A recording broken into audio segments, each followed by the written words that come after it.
House will come to order.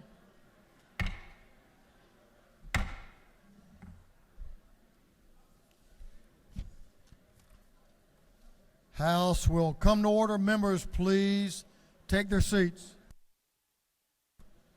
Chairman Corbett is recognized for a motion. Members, take your seats. Take your conversations to the anteroom, anywhere besides the center aisle. Ready? Let's go. Thank you, Mr. Speaker. I make a motion that the House agree to the Senate amendments to House Bill 340 as amended by the House. Clerk will read the captions. House Bill 340 by Representative Corbett of the 174th, to be entitled an act to amend subpart 2 of part 6 of Article 6 of Chapter 2, Title 20 of the Official Code of Georgia annotated relating to conditions of employment in elementary and secondary education, so as to provide for daily duty-free planning periods for teachers in grades 6 through 12.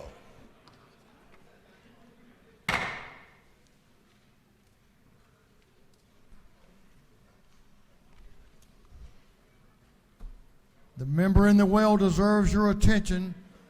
I don't want to hear a question, what's going on, because you're talking and not listening.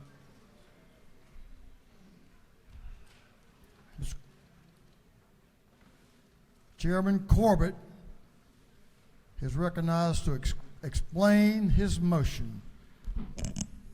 Thank you, Mr. Speaker. Section 1 and 2 of the bill is a new House amendment, and what we're doing here is just extending a sunset. This is a tax credit program that Representative Brooks Coleman set up before he left, where you can make donations to a public school. We just extended that sunset, and that's in line 24. Section 3 of the bill is the Senate Amendment 1. Basically, in Section 3, I was on school board for 12 years. The job of the board is to hire a superintendent, set policy, approve or reject personnel recommendations from the superintendent. What Section 3 is doing, basically no individual member shall discuss individual personnel matters with the superintendent or school personnel other than to make a referral about a personnel matter. That's what Section 3 does. Section 4 is the original bill, the planning period, where we protect the planning period for the teachers. And then Section 5 is some cleanup language from Senate Bill 204 that we passed here last week, dealing with the SACS accreditation process Representative Earhart had. Basically, in the original bill, it had mediators instead of arbitrators, and mediators do not render decisions. So it went through the bill and replaced mediators with arbitrators or arbitration. That's what Section 5 does. And that's what the bill does, and I will try to answer any questions, or I'll ask for your favorable consideration. You have a question? I'll yield. Representative Jasmine Clark to your left has a question. Thank you, Mr. Speaker. Does the gentleman yield? Yes. This has just been a kind of a prevailing theme, so I do apologize. Can you just tell me which LC number you're reading from? This is Amendment AM 430256. All right, thank you. Thank you. Gentleman has no further questions. Thank you. I ask for your favorable consideration. Thank you.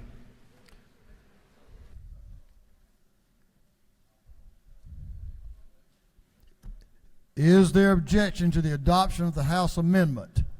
Chair hears none, and the House amendment is adopted. On the gentleman's motion, the House agree to the Senate amendment to HB 340 as amended by the House. All those in favor will vote yes. Those opposed will vote no, and the clerk will unlock the machines.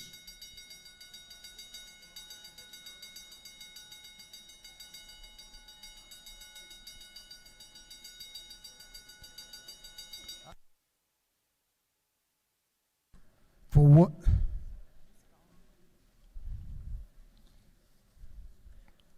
Thought I had an inquiry there. Have all members voted? For what purpose does Representative Frazier rise? Parliamentary inquiry, Mr. Speaker. State your inquiry. I had the gentleman state in the will. I did have my light for a question, and I just wanted some clarification for lines 111 that's on this legislation as it referred to superintendent and school board members dealing with personnel issues. I'm sorry we didn't get to answer that question. I'm sure the lady can come up and visit with the gentleman. She can get an answer to the question. Have all members voted? If so, the clerk will lock the machine. On the gentleman's motion, the yeas are 171, the nays 0, and the House has agreed to the Senate amendments to House Bill 340 as amended by the House.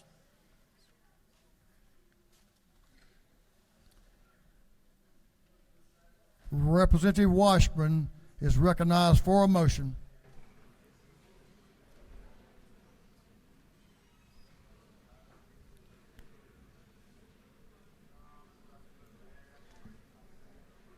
Thank you, Mr. Speaker. I move that the House insist on our position on House Bill 514. And that a committee of conference be appointed. That, I got you, that's good. Clerk will read the caption. House Bill 514 by Representative Washburn to the 144th be titled an act to amend Chapter 66 and Title 36 of the Official Code of Georgia annotated relating to zoning procedures. Is there objection? Chair hears none. The House has insisted. Chair appoints Representative Washburn, Representative LaHood, and Representative Powell as a committee of conference on House Bill 514.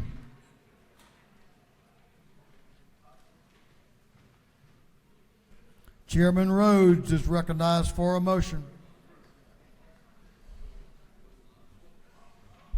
Thank you, Mr. Speaker. I move that the House agree to the Senate substitute of HB 86.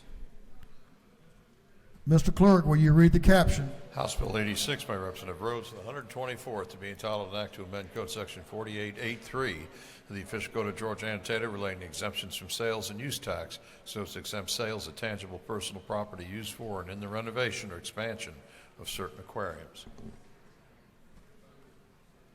The gentleman from down in Lake Country, Chairman Rhodes, is recognized to explain the Senate substitute. Thank you, Mr. Speaker. After some stops, twists, and turns, HB 86 comes back to us almost exactly like it left us. Senate had to put their fingerprints on it. They marked the word state out twice, and they shortened the sunset by 6 months. So, Mr. Speaker, I ask for a favorable green vote, and I yield the will. Gentleman has yielded the will on the gentleman's motion that the House agree to the Senate substitute to House Bill 86. All those in favor will vote yes. Those opposed will vote no, and the clerk will unlock the machines.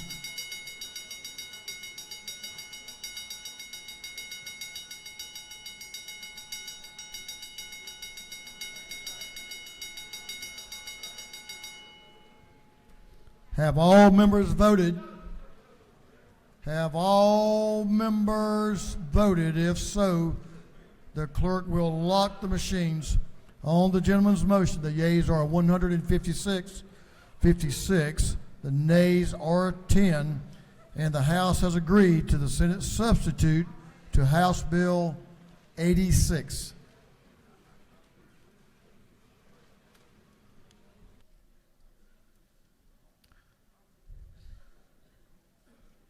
Representative Brad Thomas is recognized for a motion. Thank you, Mr. Speaker. I motion the House recede from its position on House Bill 52.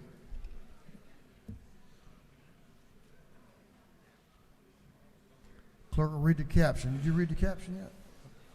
House Bill 52 by Representative Thomas, the 21st to be entitled an act to amend Title 32 of the Official Code of Georgia annotated relating to highways, bridges, and ferries so as to amend notice provisions relative to meetings for the election of board members. Representative Thomas is recognized to explain the motion. Thank you, Mr. Speaker. This brings the language to House Bill 52 back to very close to what it originally passed this House on crossover day. And although I wish we had more of what was in the bill that we sent across the Senate, this is what we got back, and we'll agree to what we got and go back and fight it again next year. If there's no questions, I'll yield the will.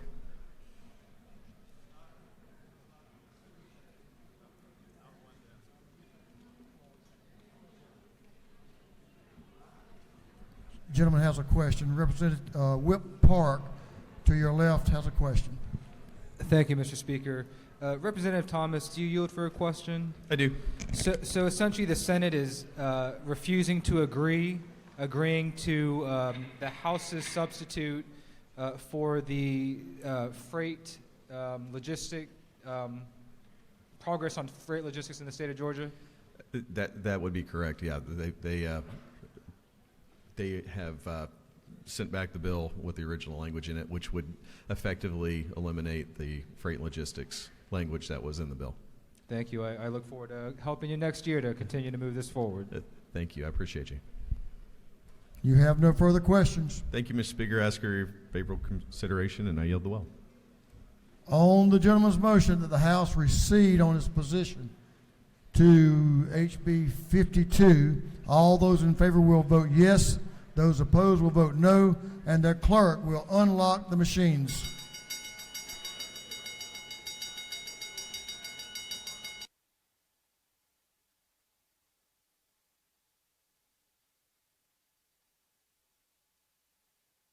Have all members voted? Have all members voted? If so, the clerk will lock the machines. On the gentleman's motion, the yeas are 164, the nays are 0, and the House has receded on its position on HB 52. Representative Hilton is recognized for a motion. Thank you, Mr. Speaker. I rise to make a motion that the House agree to the Senate substitute to House Bill 453. Mr. Clerk, will you read the caption? House Bill 453 by Representative Hilton of the 48th to be entitled an act to amend Title 31 of the Official Code of Georgia Annotated relating to health so as to repeal a requirement that every ambulance service pay an annual license fee. Representative Hilton is recognized to explain the Senate substitute. Thank you, Mr. Speaker. This bill passed the House unanimously a couple weeks ago. This removes a provider fee on ambulance services. There's only one change in the Senate. That changed the effective date from the signing to January 1st, 2024. That's the only change to the bill. And with that, I will yield the well and ask for your favorable consideration. Gentleman has a question. I'll yield. I'll take one from, if you will, from Representative Roman, straight in front of you. To Does your the left. gentleman yield? Yes. Just to confirm, what's the LC number that you're on again? LC 54023S. And you mentioned that the only difference is the date, but I'm seeing something about reporting being crossed out. I'm assuming that just from the original bill, right? Confirming that's just the original language that was crossed out the first Yeah, time well, around? the original, it's line 33. It was silent before because it would go into effect at signing. Now it has an effective date on line 33. Okay, thank you. Yep. With that, Mr. Speaker, I will yield the well. The gentleman has yielded the well. On the gentleman's motion that the House agree to the Senate substitute to HB 453, all those in favor will vote yes. Those opposed will vote no, and the clerk will unlock the machines.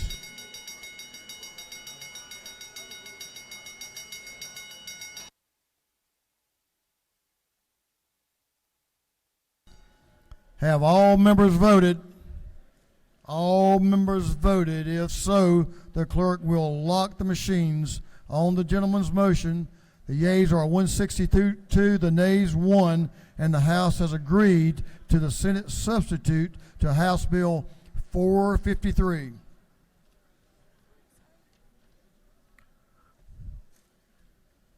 Representative Powell, Chairman Powell is recognized for a motion.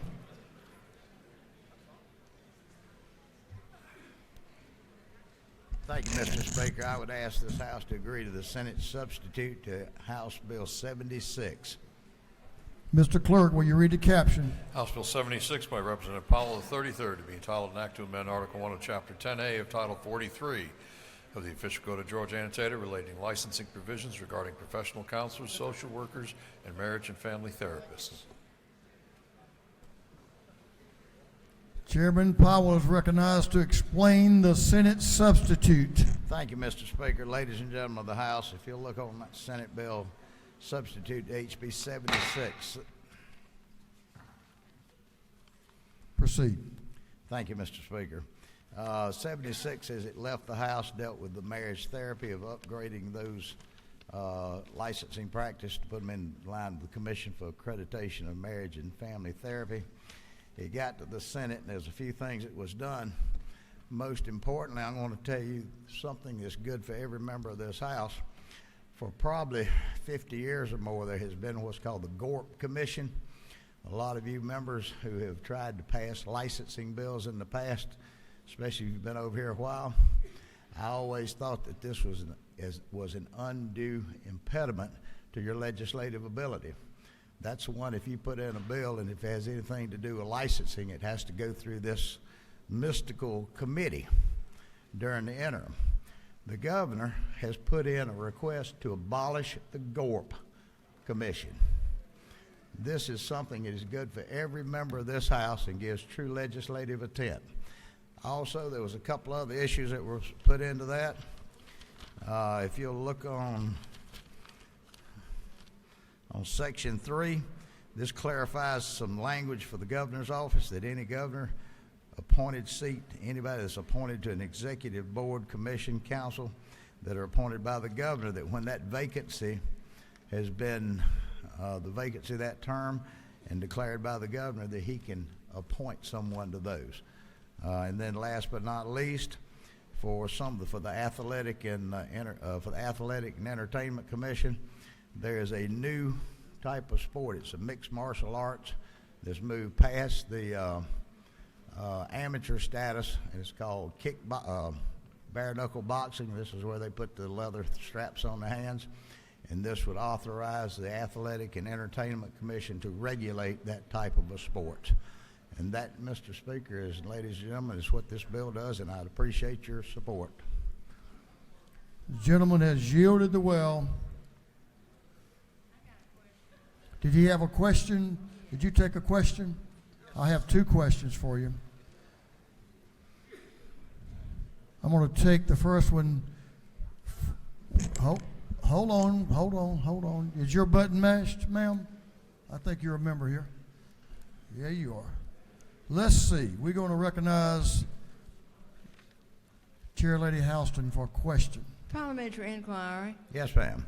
Section 1A, line 20, about brass knuckle boxing matches. Yes, ma'am. What is that all about? As I had explained, mixed martial arts, the state Athletic and Entertainment Commission, they regulate boxing and any type of contact sports. This is one of the mixed martial arts sports. It's not amateur, and it's a professional sport. And we're going to regulate something like this? It's better than not regulating it. Well, I think you ought to outlaw it.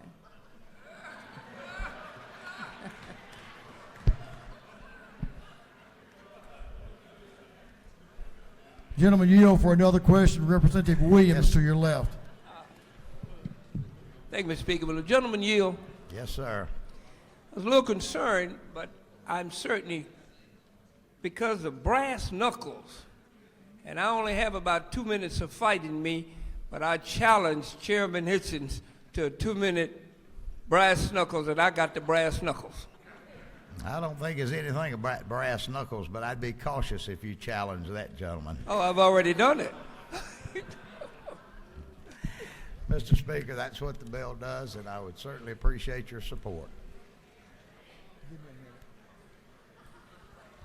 Gentleman has yielded the well. On the gentleman's motion, the House agree to the Senate substitute to House Bill 76. All those in favor will vote yes. Those opposed will vote no, and the clerk will unlock the machines.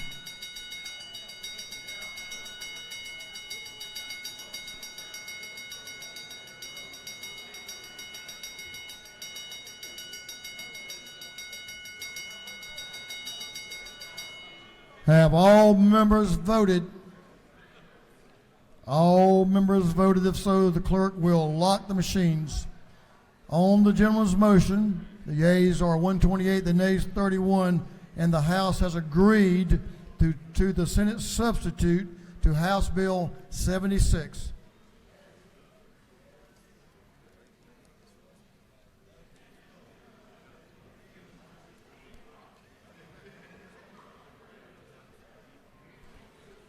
We're back on the rules calendar, the supplemental rules calendar. Mr. Clerk, will you read the caption to Senate Bill 115-115? Senate Bill 115 by Senator McLaurin of the 14th, Dugan of the 30th, Kennedy the 18th, and others to be entitled an act to amend Part 4 of Article 3 of Chapter 2 of Title 38 of the official code of Georgia annotated relating to rights, privileges, and prohibitions so as to provide for the Adjutant General to be the official sponsor of the state-sponsored life insurance program for the Georgia National Guard. This bill has been referred to the Committee on Defense and Veteran Affairs. That committee recommends that this bill do pass by Rules Committee substitute. Chairman Hitchens is recognized to present the bill. I rise on behalf of Senate Bill 115. Before I get started, I'd like to say that Al Williams is still jealous because he couldn't get in the Marines and had to join the Army. But this bill is about life insurance for the National Guard, and what it does, it's been in effect for over 50 years. It's a voluntary program, it's payroll deductible, and the caveat is they guarantee that they pay off within 24 hours of notification of a death. It predates SGLI, which is the federal life benefit that's given to our federal forces. And ever since our National Guard got involved in overseas deployments about 15, 20 years ago, SGLI has applied to them. But this is voluntary. They don't have to do it if they don't want to. But the Adjutant General wants it in code since they've used it for over 50 years. And I'll take any questions.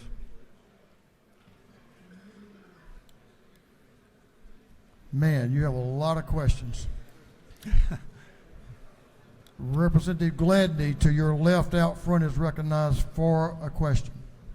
Does the gentleman yield? I yield. Sir, is it not true that women serving in uniform make up over 21% of the National Guard? I'm not sure, but it's a much more significant number than it's been in the past. Does the gentleman further yield? I yield. Is it also true that this bill reinforces our support as a body to support those who serve this state? I think the gentlelady is correct. Additionally, does the gentleman further yield? I yield. Speak Is it up. not true that I will be supporting this bill, sir? This passed unanimously in the Senate and in our Defense and Veterans Affairs Committee. Thank you for bringing this bill, sir. Thank you. Gentlemen, will suspend just for a moment.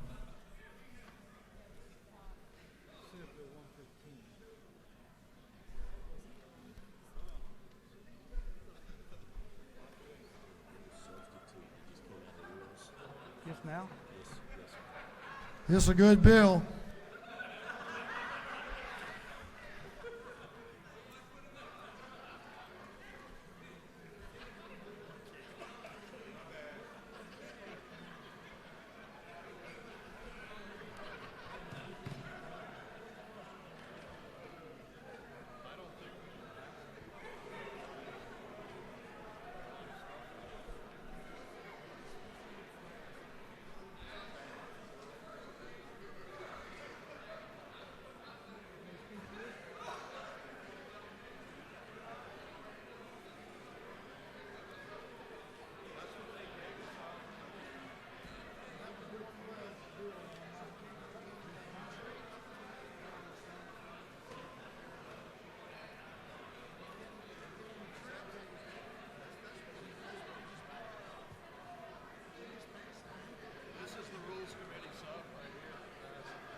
I think the Marines are in a posture of retreat.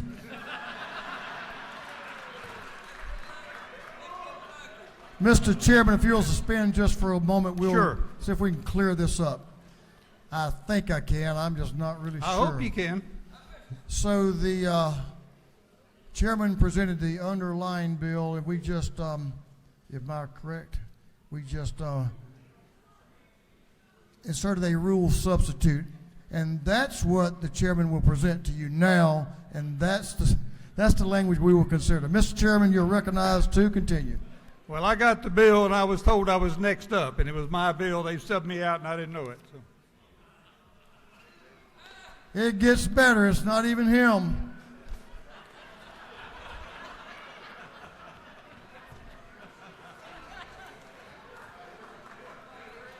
How are you a Marine? Not even in the Navy.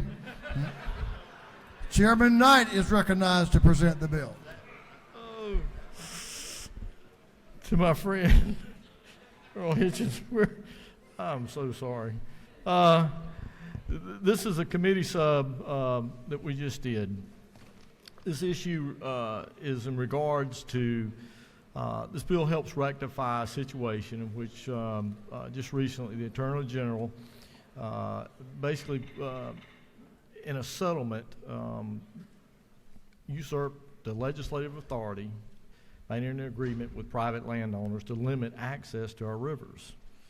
And basically what this bill does, it returns the ability of anglers, hunters, conservationists, outdoors men and women of Georgia to have access that they have paid to seed and that they have used for literally decades. This restores the long-standing principle that the fish and game of Georgia belong to the people of Georgia under the public trust doctrine.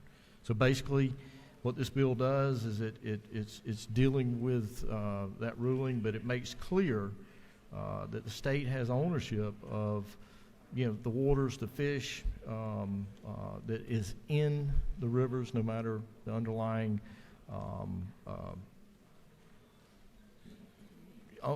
stream bed, and it returns it. It returns it to make sure that we're stating it's held in public trust for the people of Georgia.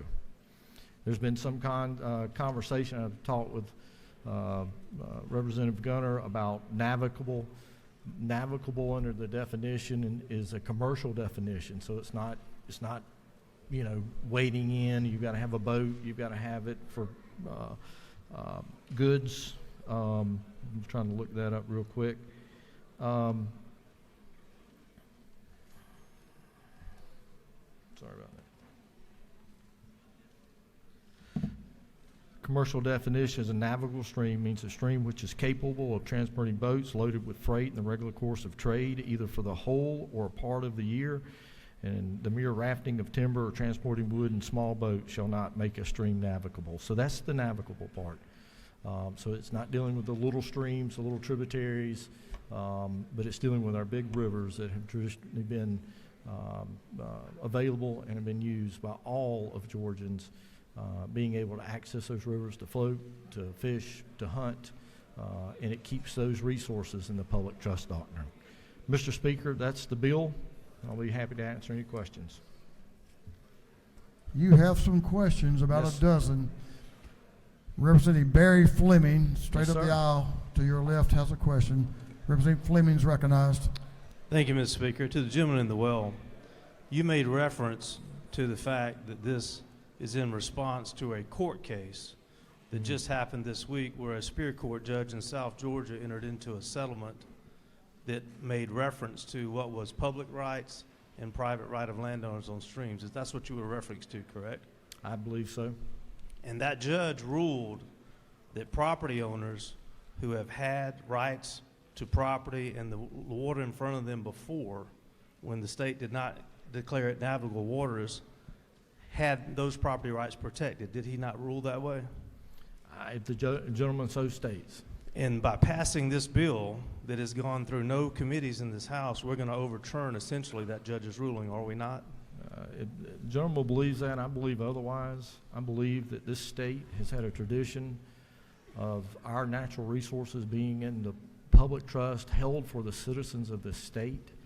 And the issue before us is a total change of what has traditionally happened, and the use of these streams, or these rivers, should I say, and these waters have been available for public use. And now that's what this bill seeks to do, is make sure that the General Assembly clarifies that. So that's what I would argue to my friend. The General Assembly is making a clarification here. So, in the clarification that we're speaking of here only goes to places where private landowners had fishing rights, their fishing rights, in front of non-navigable waters. And we're about to change that. Navigable waters, okay? Navigable, which is, I just read the definition. It's not the little streams, it's not, it's the commercial, based on the definition I just read you. I consulted and would talk with Representative Gunner on that. So it's not the smaller streams. Let me wrap it up by asking you this, Mr. Chairman. The judge's ruling that was entered into this week that gave those private property owners the right to the water in front of their property, we're about to overturn that. The are we water? not? Yes, the fishing rights. And that's what we're talking about here is the public trust doctrine. It's not the waters, you can't own the waters. It's the public resources. The water belongs the fishing to the rights state. that the judge ruled on, correct? It's not the fish in it, that doesn't belong to the private individual. It's the resources that are there, what is held in the public doctrine of public trust, sir. My point to you is that before we overturn that judge's ruling, I think a committee of this House should study this. Well, and let me ask you, I don't think it was a We'll ruling. have a I think it was question and settlement. answer, and because we have lots of questions to answer, Yes, ask sir. and answer.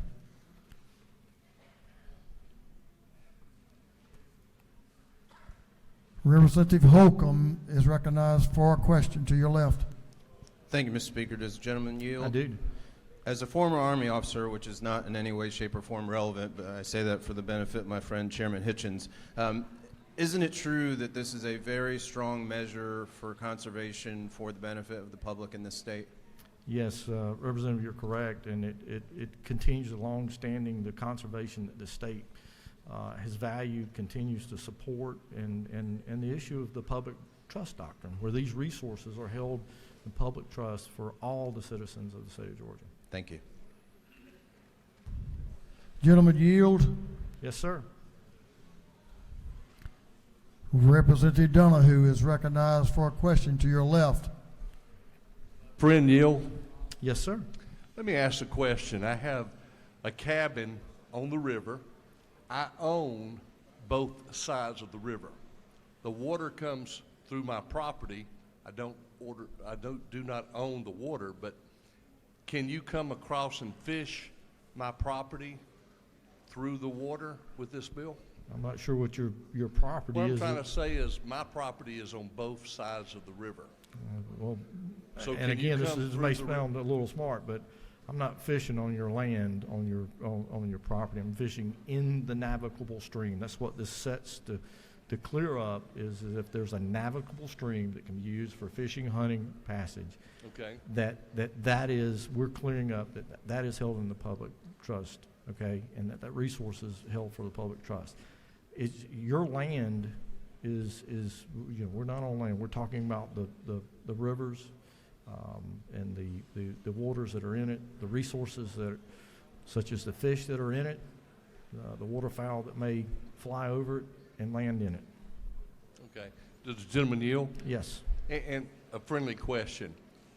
Why I'm asking is there's certain properties that I have that basically people can stand in the stream and fish, but they can't walk through the water to my property. I think that's the question that we had earlier, and that goes back to the definition that we're talking about. It's navigable under the state code as navigable stream. It means the stream is capable of transporting boats loaded with freight in the regular course of trade, either for the whole or part of the year.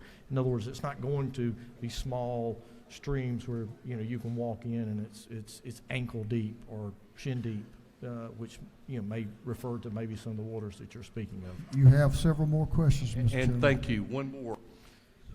We did oyster farming. Mm-hmm. We looked in the ocean and it's treated like real estate. So we come out each acre and we could have oysters raised on this. This is the same premises, right? I'm not sure that water is held in a public trust. It was the state, we passed laws to allow that part of that to be leased, sectioned out and leased out to, folks to do that. But again, public trust through the General Assembly allowed that. Thank you. Mr. Speaker, I'll take one or two more. I know tonight's. Whip Burchett, right in front of you, has a question. Gentleman's recognized. Thank you, Mr. Speaker. Does the gentleman yield? Yes, sir. Isn't it true that for hundreds of years in the state of Georgia that the definition of non-navigable non-navigable waterways meant that you own the property to the center of the waterway? Is that true? I believe the gentleman to know. And this bill here, this bill's not dealing with non-navigable. This bill's dealing with navigable. Isn't that true? Yes, sir. Isn't it true that for hundreds of years, the definition of navigable waterway recited that the property owners on each side of that waterway own to the low water mark? Isn't that true?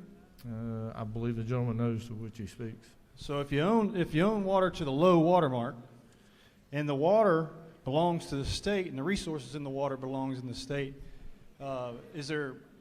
what's the issue with the trespass? Because you don't own the to the center of the waterway. Is that? Do you have? I'm not sure. I don't think there's an issue. Further, is it not true that this state spends a significant amount of resources both building boat ramps and raising and stocking fish for all the waterways in the state of Georgia? The gentleman's correct. It is the anglers through their license, through the PR dollars, even the DJ dollars, as far as the activities on these rivers that have supported our DNR, that has put the resources from public dollars back into these resources. And the gentleman's absolutely right with boat docks, with the habitat management, all of it, enforcement of code. Thank you, Mr. Chairman. So you're exactly right. Thank you. Gentleman yield for another question from a committee who understands fish and water. Yes, sir. Chairman of Game Fish and Parks, Chairman Rhodes, to your right, has a question. I do. Thank you, Mr. Speaker. Does the gentleman yield? To my friend, yes. Is it not true that all this will do is restore the long-standing principle that fish and game of Georgia belong to the people of Georgia? That is, the gentleman couldn't state it any more simple, but accurately, yes. And just to follow up, so basically all this would do is return the ability of anglers, hunters, and conservationists and outdoorsmen of Georgia to have the access to the rivers that they have paid to seed over the past several decades. Is that not true? The gentleman is correct. Thank you. Mr. Speaker, hour's getting late, and again, I would respectfully ask that your favorable consideration for this as we continue to make sure that Georgia is a state that honors its long tradition of conservation and the resources that it has under the public trust doctrine that's held for the people of the state of Georgia. Thank you. The gentleman has yielded the well. Is there any objection to the previous question being ordered? Chair hears none. The previous question is ordered. Is there any objection to adopting the substitute offered by the Committee on Rules?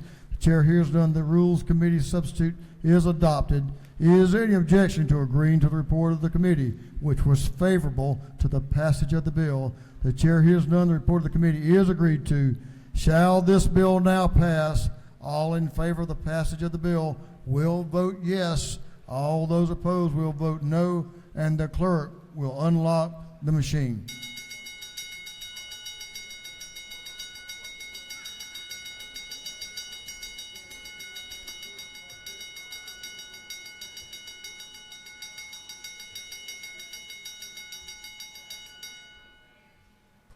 For what purpose does Chairman Petrie rise? Parliamentary inquiry. State your inquiry. Mr. Speaker, I just want to be clear. Is it not true that we just saw this measure? I don't know where it came from. I haven't seen this bill at all during the entire time of this session. And further, is it not true that trespassing and poaching is a huge problem throughout this state? And I, being one that has long supported every conservation effort that I can, am concerned that we're voting on this bill having never seen it before. I'm not quite certain it ever came through a committee over there. And I'm quite concerned about that, Mr. Speaker. Is that not true? Your concern is noted. I've not researched it where it came from, but it's here now, so I'll let every member in this House vote. For what purpose does Representative Williams rise? Parliamentary inquiry, Mr. Chairman, Mr. Speaker. State your inquiry. Is it not true that while I supported this bill, I have seen some of the concerns also, but most of all, having not seen it, I find it rather strange that a bill that has no germaneness replaces a National Guard bill that I think is an insult to our fighting National Guardmen from Georgia. Is that not so? I'm sure the gentleman truly believes that. I'm going to take one more from Whip Park, and then we're going to move on. Thank you, Mr. Speaker. Parliamentary inquiry. State your inquiry. Is it not true that while I would agree with my colleague Al Williams about how this bill was substituted, I do find that the language of this bill is good and that it would be supported by our environmentalist friends in ensuring that we are protecting and doing good things in purpose and furtherance of conservation in this state?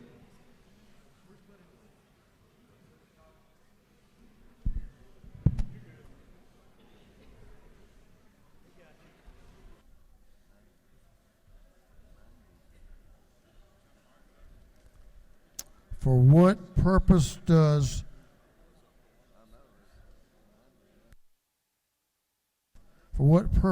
Representative Ridley rise? Parliamentary inquiry. State your inquiry. Mr. Speaker, I know I agree with my friend over there, Representative Williams, on this be taking off the other bill, taking off the National Guard and put this on there. But is it not true if we don't pass this bill under federal guidelines, if a person owns both sides of the river, you will not be able to go down it or fish in it right now unless we pass this bill? I'm sure the gentleman knows what he speaks. He's on the rivers quite often. Have all members voted? If so, the clerk will lock the machines.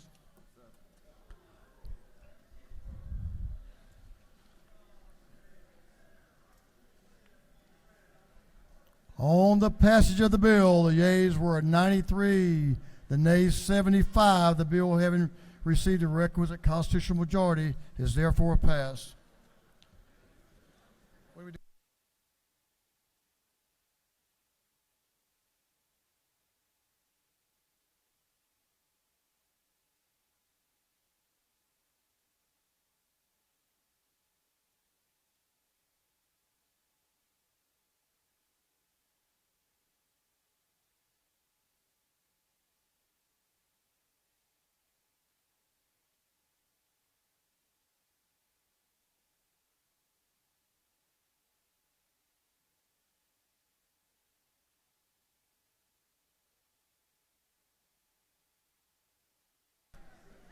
Representative Barton is recognized for a motion.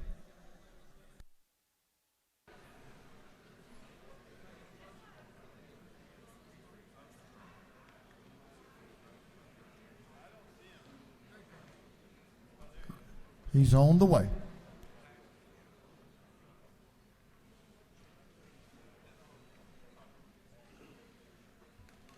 Gentleman's recognized.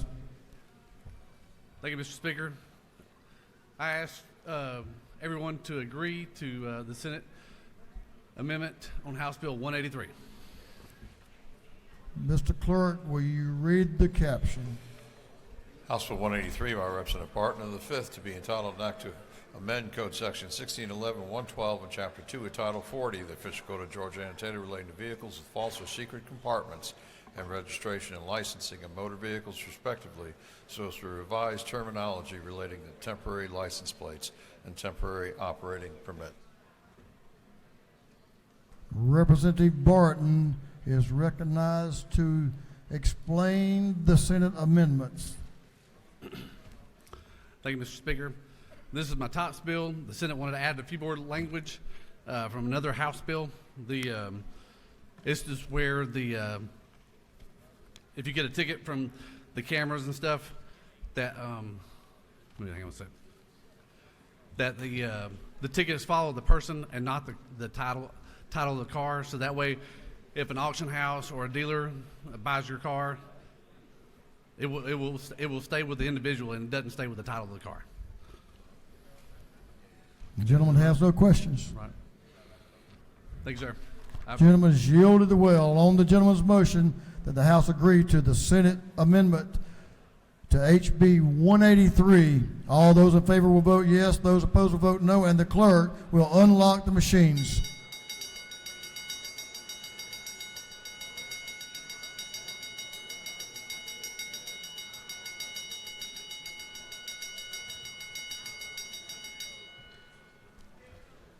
Have all members voted? Have all members voted? If so, the clerk will lock the machines. On the gentleman's motion, the yeas are 156, the nays 4, and the House has agreed to the Senate amendment to House Bill 183. Representative Gaines is recognized for a motion. Thank you, Mr. Speaker. I move that the House agree to the Senate substitute to House Bill 528. Mr. Clerk, will you read the caption? House Bill 528 by Representative Gaines, the 120th and others, to be entitled an act to amend Article 15, Chapter 1, and Title 10 of the Official Code of Georgia annotated relating to deceptive or unfair trade practices so as to enact the Georgia Online Automatic Renewal Transparency Act. Representative Gaines is recognized to explain the Senate substitute. You're recognized. Thank you, Mr. Speaker. Senate added some language to our original bill. House Bill 528 was the automatic renewal bill to make sure that if you sign up for a subscription online that you can cancel it online as well. They added some language that would ensure that on programs like DoorDash and Uber Eats that the restaurant has to agree to be listed on that subscription program with Uber Eats and DoorDash. All the folks on both sides agreed to that. And that's the only change to the bill, Mr. Speaker. I yield the well and ask the body's favorable consideration of House Bill 528. You do have a question. I'll yield. Representative Park Cannon to your left has a question. Thank you. Do you yield? I will. Just a further question about maybe an anecdote or a story about one of these merchants who has not approved being on that app and what happened and why this will help. Sure. Well, like I said, you're talking about the Uber Eats and DoorDash piece. Yeah, I think there have been restaurants that did not agree to be listed on a Uber Eats or a DoorDash, and then those delivery services just show up at the restaurant, unaware of the restaurant. They're not prepared for the delivery service, and not something they've approved of, and so that's something that, again, isn't fair to that restaurant, and that's why both sides agreed to that language. Mr. Speaker, I'll yield the well and ask for favorable consideration of House Bill 528. The gentleman has yielded the well. On the gentleman's motion that the House agree to the Senate substitute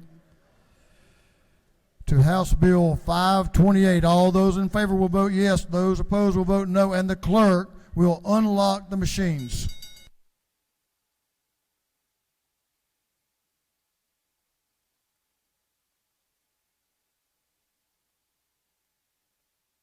All members voted.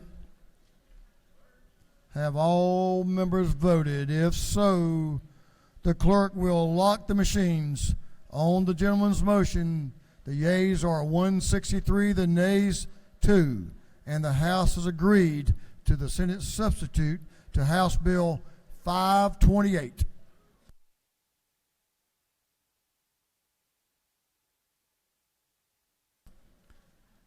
Chairman Martin is recognized for a motion.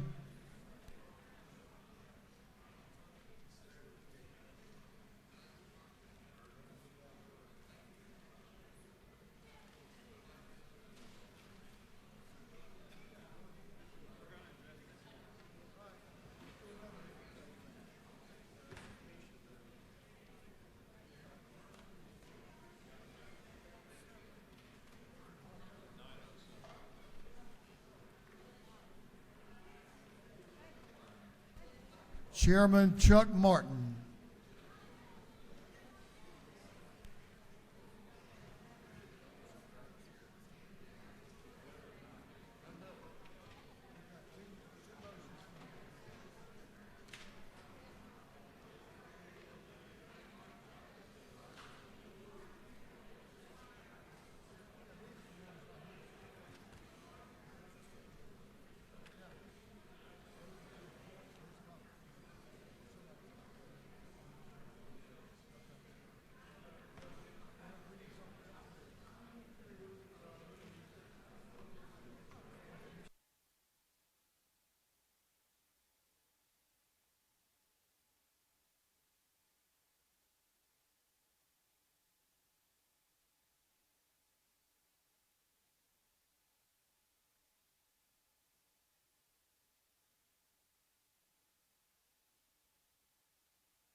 Representative Maynard is recognized for a motion.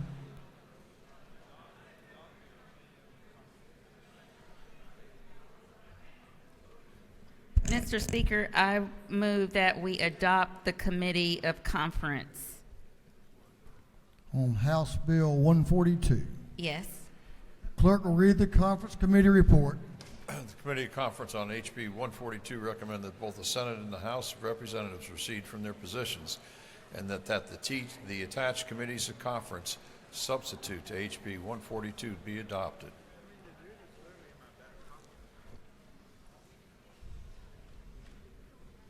Representative Maynard is recognized to explain the committee of conference report for House Bill 142. Thank you, Mr. Speaker. This is the Atlanta University bill that we have put in here time and time again. And we went to committee. We disagreed with what they wanted to do, mainly because the University System of Georgia, the Technical College System of Georgia, the independent colleges of Georgia all disagreed with reducing the 500 yards to 200 yards. So all college presidents and campus police are all happy that we are now back to the original bill. And and so I have been running all over the place today. And LC number, there are two LC numbers, 393936S, and then there is 393966S. I picked up the wrong LC number, so I went back and got all the right signatures for the right language. And so this single piece of pink paper that you have, it goes with the correct language here. And I'm happy to answer any questions. Representative Higley to your left has a question. Ladies recognized. Thank you, Mr. Speaker. That was my question. Now, what we just got landed on my desk at 10:26, and it has to be on our desk for some time before we can act on it. So explain to me again what we're doing here with these two different things. So you have LC 393966S, which has been on your desk for more than an hour, and that's what we're about to, I'm No, asking ma'am, you to adopt. Does the lady yield? I'm sorry. Lady yield. Yes. This LC 393966S landed on my desk at 10:26. I'll address that. Representative, I think that's a scrivener's error on the time. I think it was there at 9, and it's been there an hour. 9:07 is the correct time. It's an updated cover sheet that just got to your desk, but the underlying move was on your desk. Lady yield for another question? Yes. Representative Crow, and back to your left, has a question. Thank you, Mr. Speaker. So just so I think I understand now, but just to maybe help everybody else understand, the new pink sheet with LC 393966S is to replace the earlier one we got with 393936S that has attachments with 393966S. So the attachments had the right LC number. We got the wrong LC number on the original cover sheet. Now we have a new cover sheet with your right LC number, but we've had the information the entire time. That is correct. And it was definitely here before 10:26 because it was on my desk and I've been out running around doing stuff. So Yes, this was ma'am. already on the desk. I've had it a while too. Thank you. Chair recognizes the pro tem of this House, Representative Jan Jones, for a question right in front of you. Is it not true that this bill would particularly help the historically black colleges in downtown Atlanta so that they could group together and have one police force instead of the expensive having separate police forces for each historically black college. You're absolutely right, and thank you for bringing the purpose of the bill back to the forefront. So the Atlanta University Center, which is Morehouse, Spelman, Clark, Morris Brown, they are the only university consortium in the entire country. Right now, if a crime happens on Clark's campus and Morehouse police see it, they can't do anything about it. This bill, the original bill, said that they can opt into an agreement so they can have a unified police force. Every single college president at the Atlanta University Center signed a letter of support for this bill. I yield the will. The lady has yielded the will. On the adoption of the Conference Committee report on House Bill 142, all in favor of the adoption of the Conference Committee report will vote yes. All those opposed will vote no. And the clerk will unlock the machines.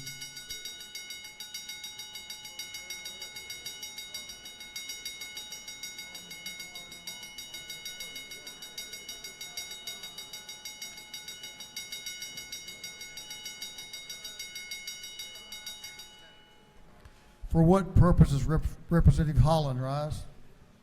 Parliamentary inquiry. State your inquiry. Thank you, Mr. Speaker. Is it not true that members on my row were literally handed this piece of paper right now as the representative was speaking in the well? So we have not had this in time to be able to read it. Is it not true? I've been instructed that they were delivered, and I certainly know the lady knows of what she speaks. For what purpose does Representative Park Cannon rise? Parliamentary inquiry. State your inquiry. Is it not true that there are many members of the AUC consortium as students who are concerned about the training that will happen between these different officers and are hopeful that this body will watch out for that as this unified police force comes about? I'm sure the lady knows of what she speaks and she's interested and cares. Have all members voted? If so, the clerk will lock the machine. On the adoption of the Conference Committee report on HB 142, the yeas are 145, the nays 12, and the Committee of Conference report is adopted.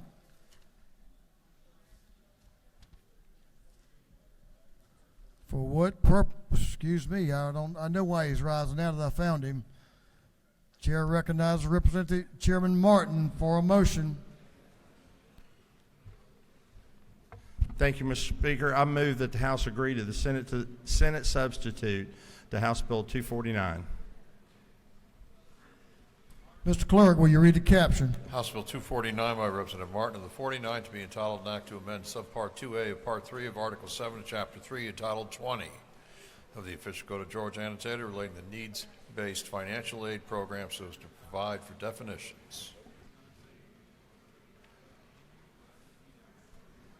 Chairman Martin is recognized to explain the Senate substitute.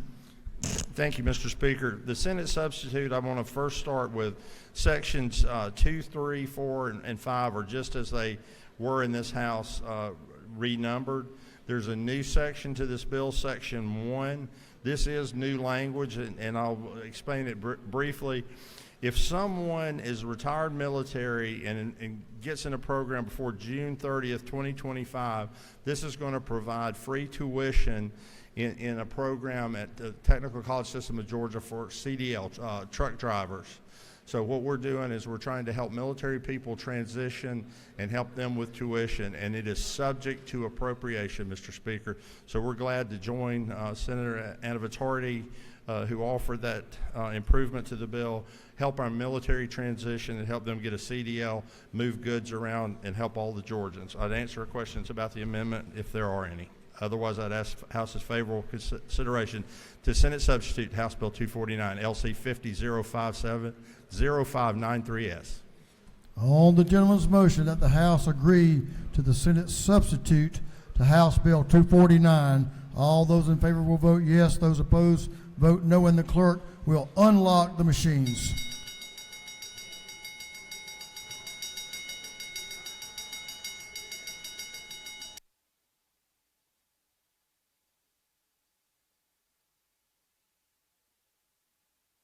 Have all members voted? All members voted. If so, the clerk will lock the machines. On the gentleman's motion, the yeas are 168, the nays are 0, and the House has agreed to the Senate substitute to House Bill 249.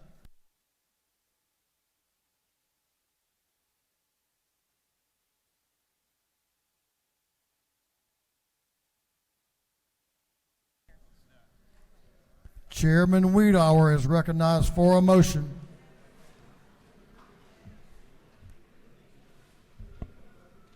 I rise to move that we agree to the Senate substitute for House Bill 175. Mr. Clerk, will you read the caption? House Bill 175 by Representative Daniels of the 117th and others to be entitled an act to amend Code Section 41(8) of the Official Code of Georgia Annotated relating to safe operations of motor carriers, commercial vehicles, and drivers, and safe transportation of hazardous materials so as to update the reference dates for federal regulations. Chairman Wiedauer is recognized to explain the Senate substitute. Thank you, Mr. Speaker. Colleagues, this is your annual license plate bill. The reason I'm standing here tonight is because of a special ed teacher at Oconee County Middle School named Cody Bishop, who is a disabled veteran who reached out to me, and he was very thankful for the exemption that we give them on the TAVT tax, but didn't feel like it was necessary for him to have to display a handicap tag. This fixes that, and this allows somebody like that, a disabled veteran, to elect to either have the handicap tag or display the medal he was awarded in his service for our country. So I will yield the well, and I appreciate a bunch of yes votes for our military. Thank you so much. Gentleman has yielded the well.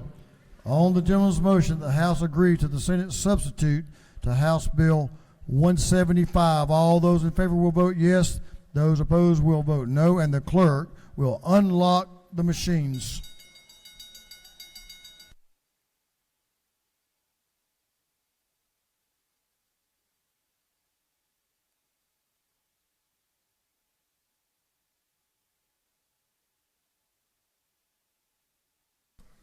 Have all members voted?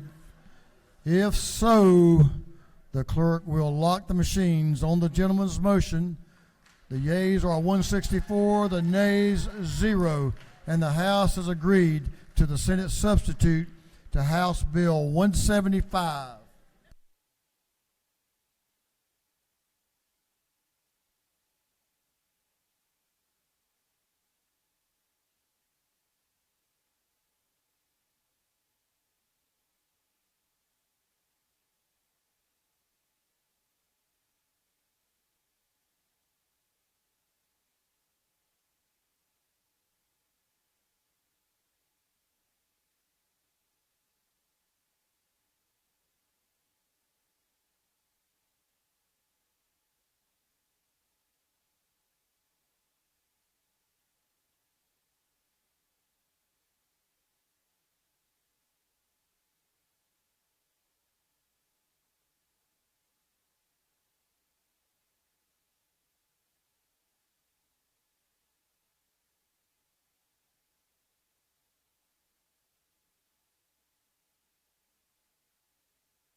Members, let's listen up just for a moment.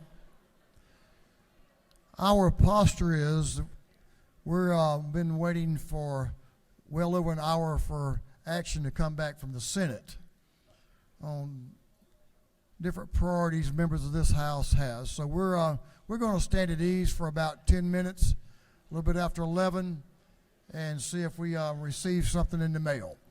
House will be at ease till 10 after 11.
House will come to order. Mr. Clerk, ring the bell.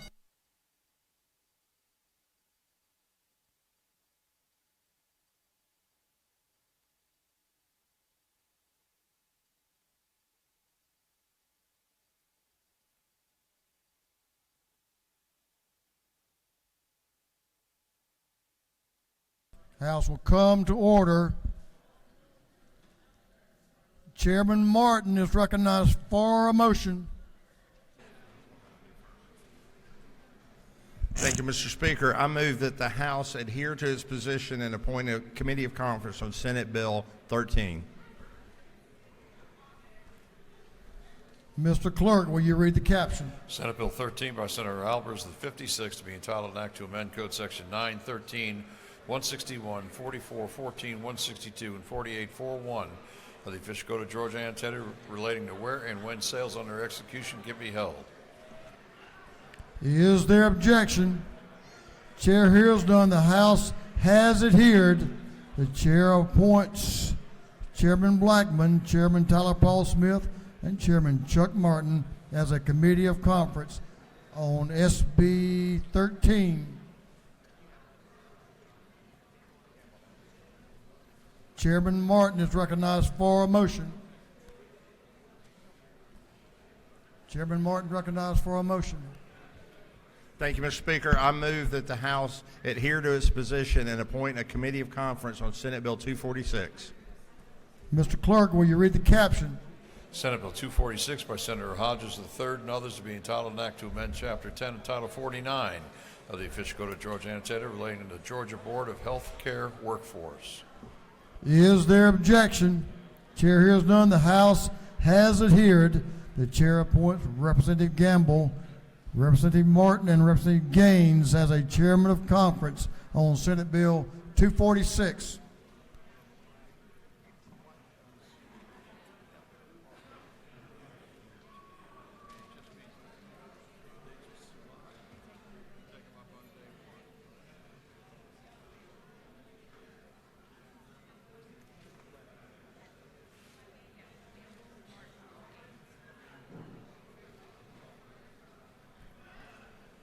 Representative Reeves is recognized for a motion. Thank you, Mr. Speaker. I move to agree to the Senate substitute of House Bill 543. Mr. Clerk, will you read the caption? House Bill 543. House Bill 543 by Representative Reeves, the 99th, to be entitled an act to amend Code Section 1512, 122 of the official code of Georgia annotated relating to demands of jury trial panels from which to select juries in civil actions. Representative Reeves is recognized to explain the Senate substitute. Thank you, Mr. Speaker. House Bill 543 is the dollar threshold for a six-person jury trial in state court. The Senate amended it from $25,000 to $50,000, and I respectfully request the House to approve that $50,000 amendment, LC 442366S. Thank you. I yield the well. Gentleman's yielded the well. On the gentleman's motion that the House agree to the Senate substitute to House Bill 543. All those in favor will vote yes. Those opposed will vote no. And the clerk will unlock the machine.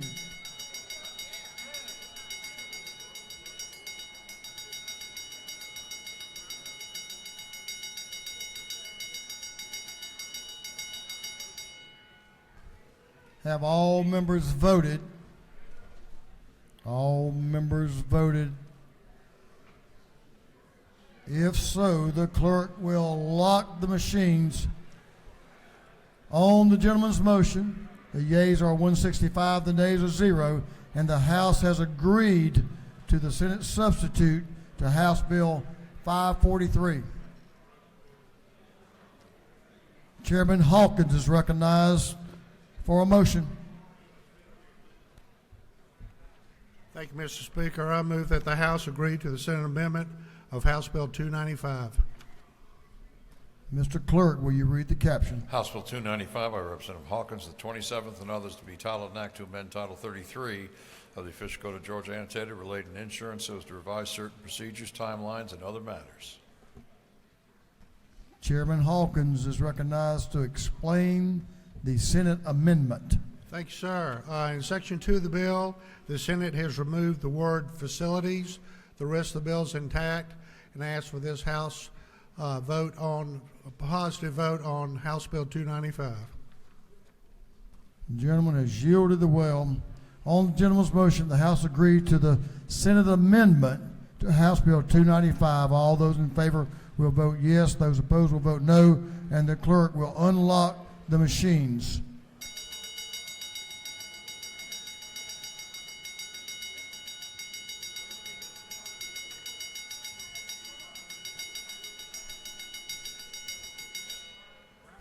Have all members voted? All members voted? If so, the clerk will lock the machines. On the gentleman's motion, the yeas are 166 and nays are 0, and the House has agreed to the Senate amendment to House Bill 295. Chairman DeLoach is recognized for a motion. Mr. Speaker, I move that the House agree to the Senate substitute on House Bill 294. Clerk will read the caption.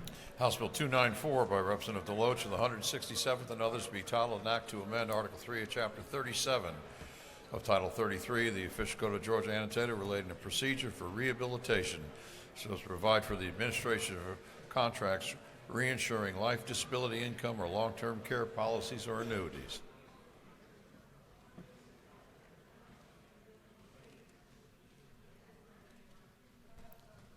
Chairman DeLoach is recognized to explain the Senate substitute.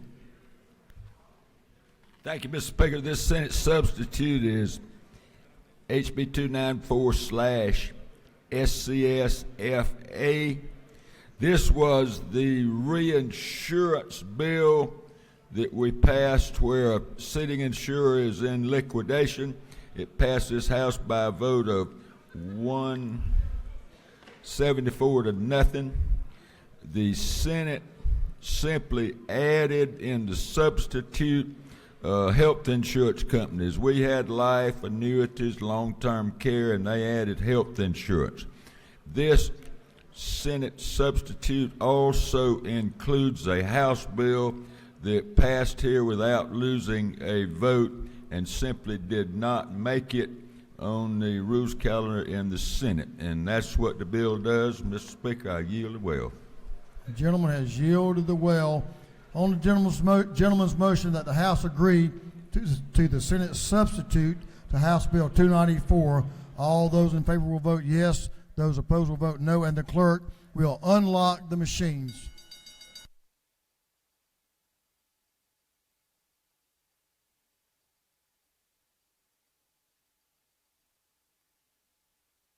Have all members voted?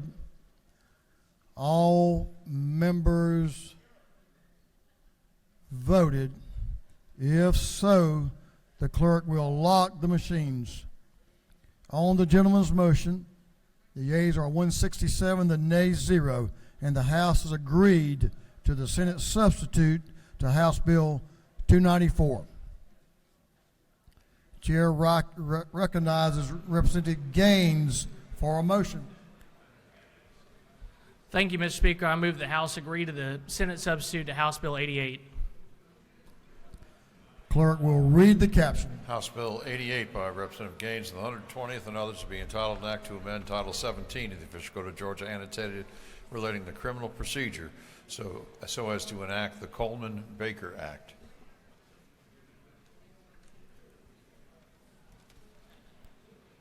Representative Gaines is recognized to explain the Senate substitute. Thank you, Mr. Speaker. House will remember this bill will help our case in solving unsolved homicides across Georgia with several key policy positions. I won't reiterate them. We've already debated them in the House, had unanimous approval previously.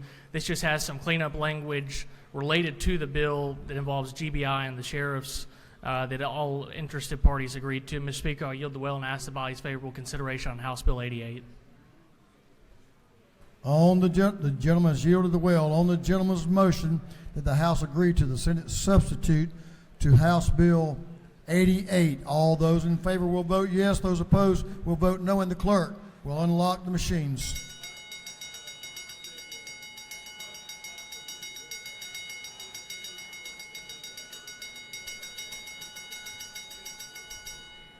Have all members voted? All members voted. If so, the clerk will lock the machines. On the gentleman's motion, the yeas are 169, the nays 0, and the House has agreed to the Senate substitute to House Bill 88.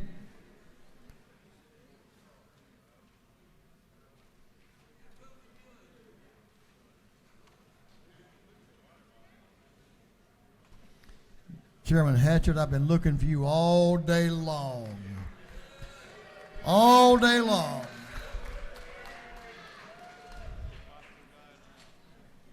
The Chairman of the Appropriations Committee, Chairman Matt Hatchett, is recognized for a motion.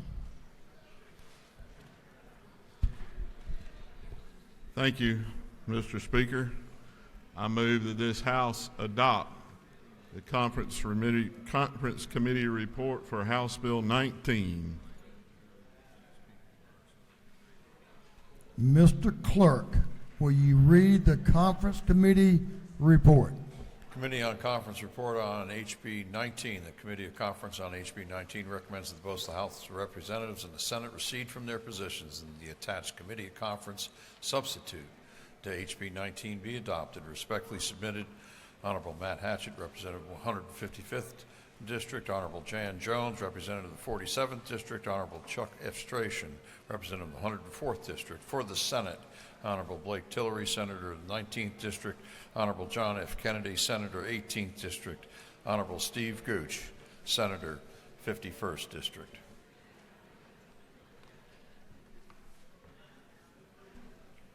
Chairman Hatchett is recognized to explain the Committee of Conference report for HB 19. Thank you, Mr. Speaker. We have a balanced budget.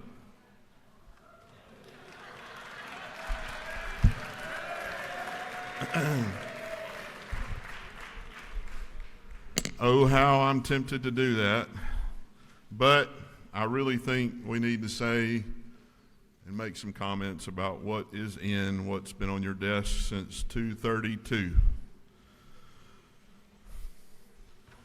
I want to remind my colleagues, and that's you, of the fundamental principle that underlies this and every budget coming across your desk. This House does not play politics with the budget.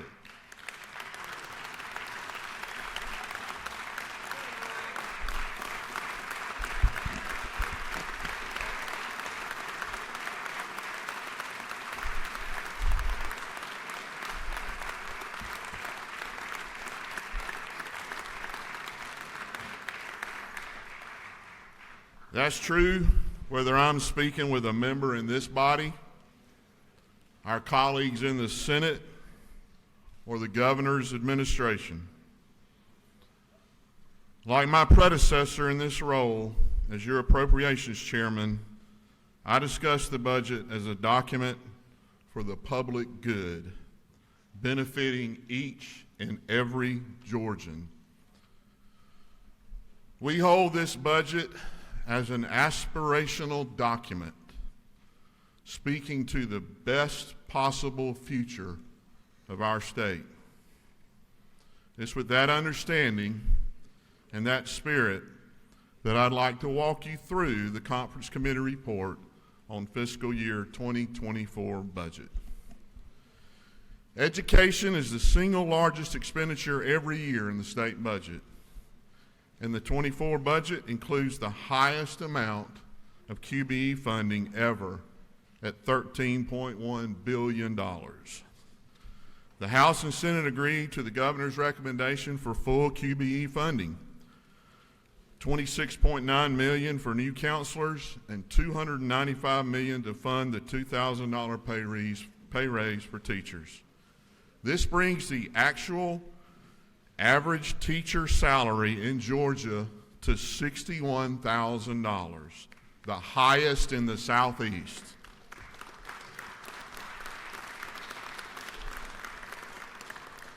And I must admit, I am personally proud that the Senate agreed to fund a $1,000 salary supplement for all custodians in this state.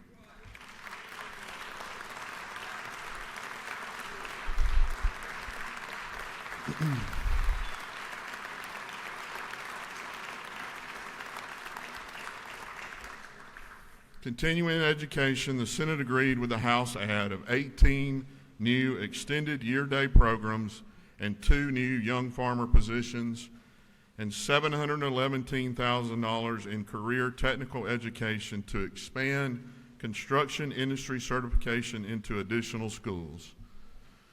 The House agreed with the Senate to add $3.5 million in the budget for dyslexia screening and $1 million to support a new council on literacy to promote effective literacy methods. Thank you. You know, kids aren't able to learn if they're hungry. A highlight of this budget that this House championed was providing free breakfast and lunch for children who qualify for reduced price meals. The Senate had reduced this add, and the conference committee restored it to the House version of $6.3 million. This funding will provide more than 17 million meals at no cost to low-income students in Georgia public schools. 17 million meals. Now, moving into higher education, the House and Senate have agreed to fund the Hope Public Scholarship and Grant at 100% of tuition. When the budget first reached the House, there was an adjustment for 100% of Hope for public school students, but no increase for Hope students at private institutions, who are also Georgia students. The Senate agreed to this House position to increase the Hope Zell Award amount for private school students to $3,100, and the final version of this budget reflects that private Hope scholars will receive 100% of the Zell Award amount, just like public school students. Funding for the new initiatives in this budget has to come from somewhere. In the Board of Regents, the Senate had reduced funding by $105 million and encouraged the university system to utilize carry-forward funds. The House was able to find $39 million to restore cuts to the B units and soften the reduction to the formula to $66 million, acknowledging that collectively, Board of Regents institutions have more than $500 million in reserves available. When we prepared the House version of the budget, I'd heard from a number of you who recognize the important role that your technical colleges play in providing a skilled workforce, and I listened to and shared your concern about the reduction in the funding they were set to receive in this budget. The House budget included, and the Senate ultimately agreed to, an add of $8.2 million in TCSG to implement year one of a 3-year plan for increased credit hour earnings for aviation, CDL, and nursing to reflect the high-cost nature of providing these programs and bringing stabilization to their formula funding. While education receives the lion's share of the budget, and rightfully so, Health and Human Services is the second at 24%. This budget reflects that services for mental and physical health are a priority of this legislature. The FY24 budget includes an increase of $117 million, or 8.5%, for the Department of Behavioral Health and Developmental Disabilities to increase services for Georgians. This is $48.5 million more than the governor's recommendation. The House and Senate agreed to $24.5 million to fully fund the establishment of the new model for 3 behavioral health crisis centers in Augusta, Dublin, and Fulton County.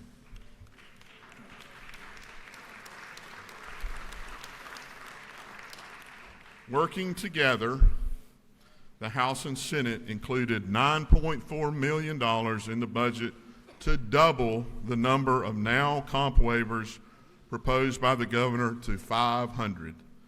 This is in addition to the $10.9 million budgeted last year with 514 slots.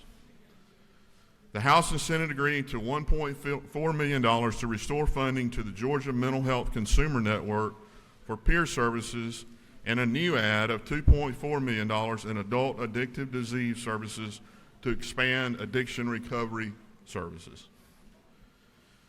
In the Department of Human Services, an infusion of funds is provided to help some of Georgia's most vulnerable citizens, the children and the elderly. The House and Senate have agreed to fund $5 million for alternative housing options for youth with complex needs, $15 million to offset the loss of federal funds for child caring institutions, as well as $750,000 to enhance the capacity of the court-appointed special advocates, or CASA. In elder services programs, the House and Senate agreed to an increase in funding for the long-term care ombudsman program of $590,000. And while not a disagreement with the Senate, I want to remind you of the adds of $5.4 million for home and community-based services for seniors, including meal and day services, as well as $1 million for Alzheimer's respite services.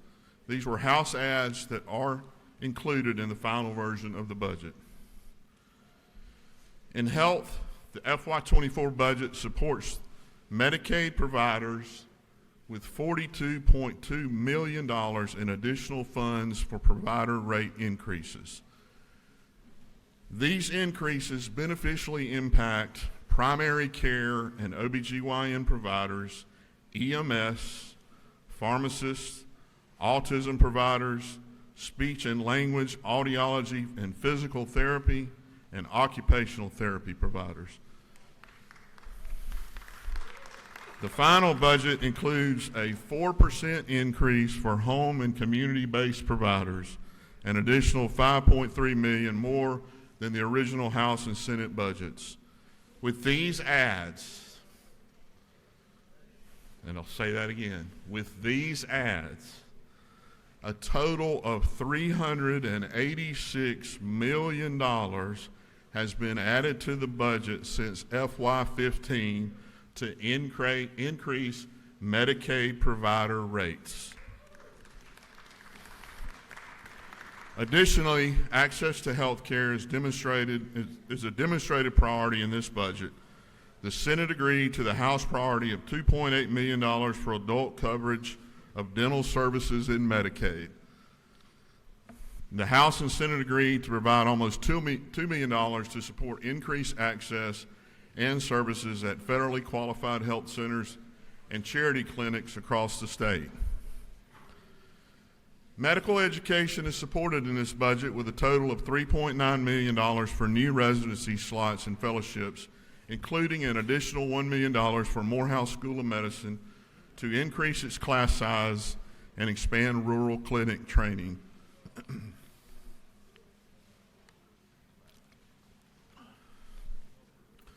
Additionally, $4 million is included to establish a new funding mechanism for hospitals to apply for grants of up to $1 million to help fund medical education, training, equipment, and infrastructure needs to support new and expanding residency programs, with priority given to new and rural sites.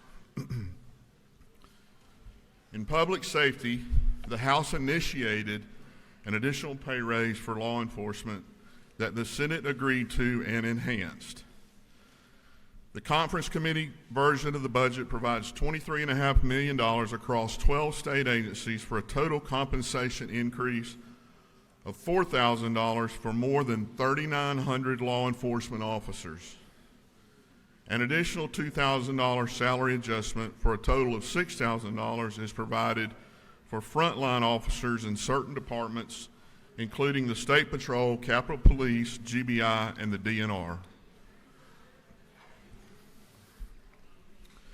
In the GBI, the House included and the Senate agreed with $1.4 million for 21 additional positions in the crime lab to process evidence and address backlog. In the conference committee version of the budget includes $5.4 million to fully implement the cold case unit. The Senate also agreed to the House add of $1.25 million for the operation of a Georgia State Patrol satellite post in the Buckhead area to allow quicker response to incidents inside and along the northern Atlanta perimeter. Shifting to economic development and transportation, the conferees agreed to an add of $1 million for operations in the Department of Agriculture to allow the new commissioner to fill staff and implement new laws and regulations as needed.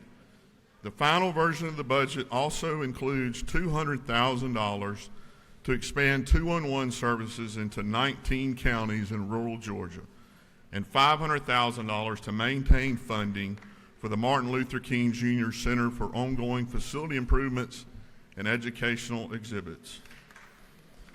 Conference committee agreed to $8.5 million in restoration for airport aid and rail in the Department of Transportation, as well as language directing the department to evaluate the feasibility of increasing LMIG from 10% to 15% of motor fuel revenues over a 5-year period.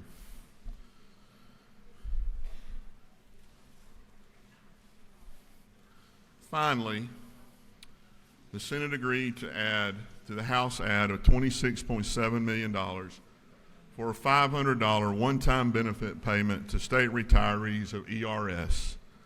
This provides funding in the base and positively impacts 54,000 state retirees and their beneficiaries.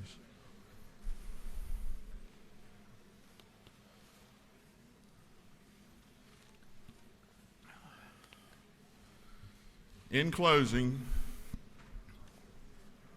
I'd like to note that this is no easy task to balance the revenue at hand with the needs statewide. With more money, we certainly could have done more things, and I would have liked that. To say that these last few days have been a struggle is an understatement.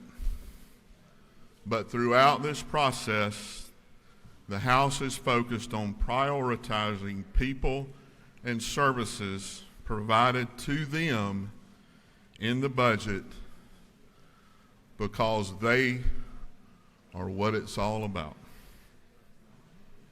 Colleagues, odds are that there may be an item in this budget that you don't like.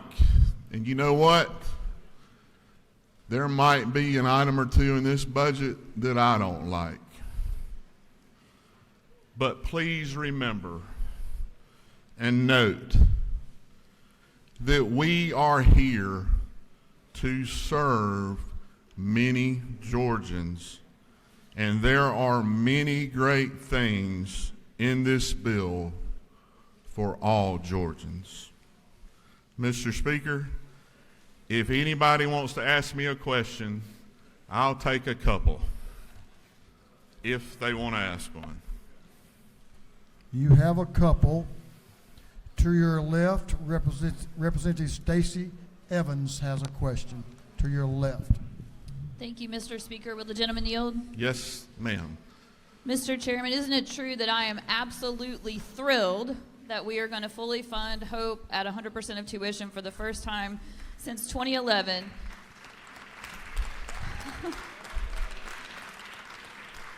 And that I greatly appreciate your hard work to make it happen, and I know that students all across this state do as well. Well, I would hope that you would be glad. Will you yield for one further question? Yes.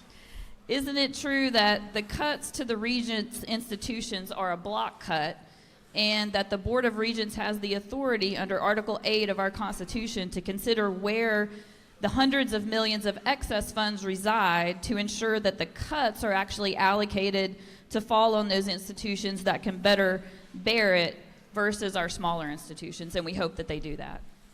You know, I'm glad you said that because I don't think I could have said it any better. So Thank you, you. Mr. Chairman. Mr. Chairman, would you yield to a question from your old friend? I hope I have several old friends in here. Well, this one's standing behind you. Oh. I've got you back. Thank you.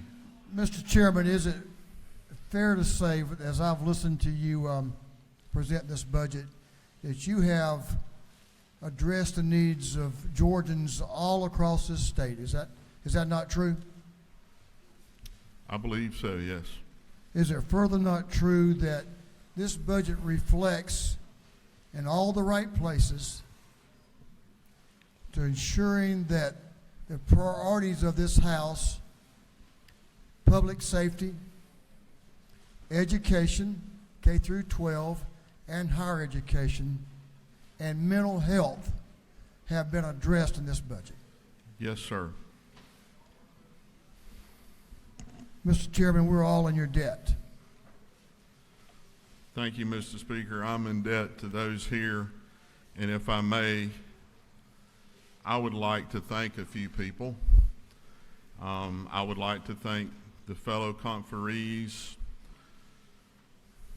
Leader Ebstration and Pro Tem Jones. I'd like to thank all of the subcommittee chairs, all the committee members, our partners in the Senate. I think one of them standing over there. The governor. I'd like to thank the House Budget and Research Office. Christine, Tara, Sarah,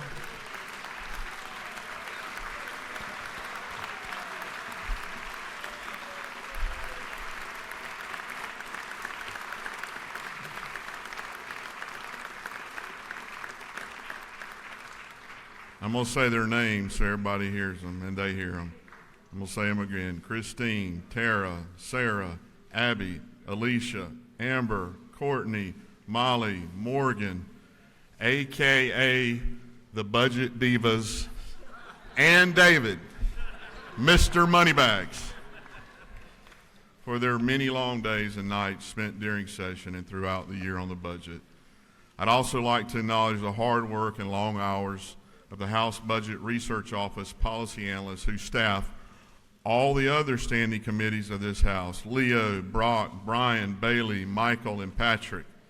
They're all crucial members of the House Budget and Research Office team and are all deserving of a round of applause.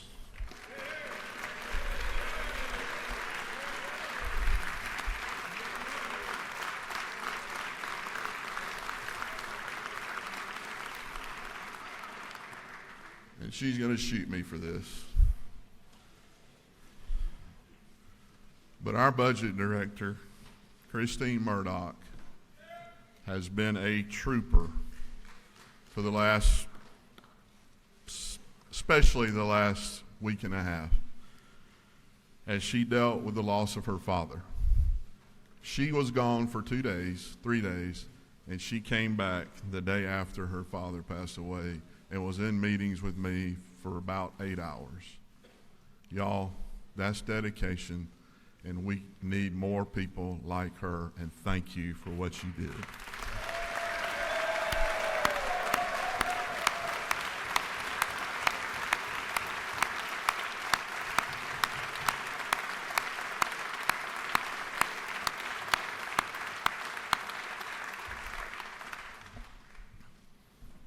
To the little lady that clears my calendar, Miss Ashley Newton.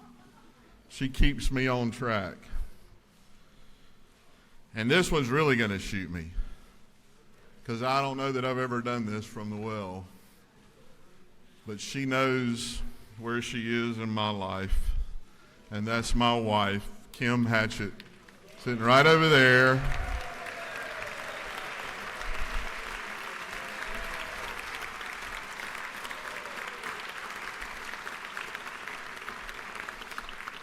I could not do it without her support and the support of my two beautiful daughters that are sitting up there.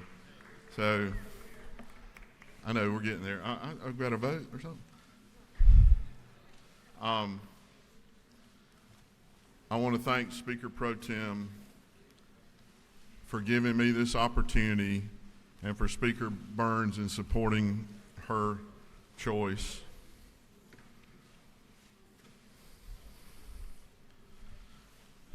The last person I want to thank, I can't thank in person. He took a risk on me and supported my campaign in 2010. And he invested in a guy that was running for a seat that had not been Republican since the 1860s. 3 years later, he gave me the nod to run for chairman of our caucus. He offered me the opportunity to run for whip 3 times before I called him and said, I think I want to run for whip. He was a father figure to me. He was at the funeral of my father in 2015. I loved him, and I told him that, and he would say that back to me. I've never been able to talk about him leaving us in public, and I asked the speaker if I could. I want to thank him for giving me the opportunity and teaching me how to persevere, because that's what we've all done this session. He has been with me today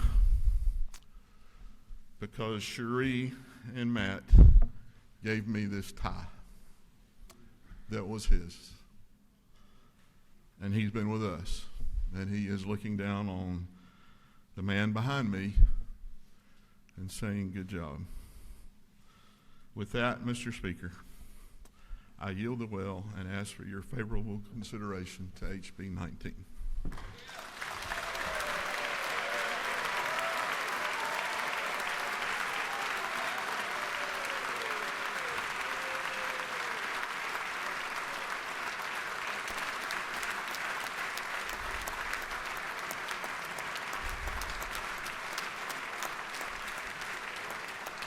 Job well done, Mr. Chairman. On the adoption of the Conference Committee report on House Bill 19, all in favor of the adoption of the Conference Committee report, we will vote yes. All those opposed will vote no, and the clerk will unlock the machines.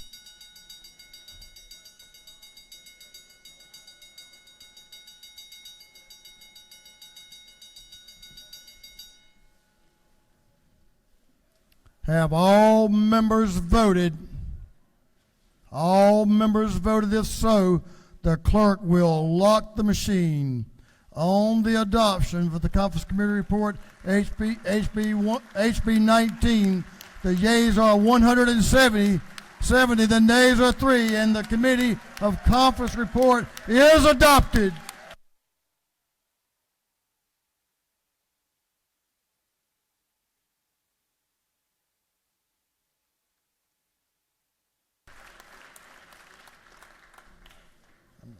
Representative Meeks is recognized for a motion.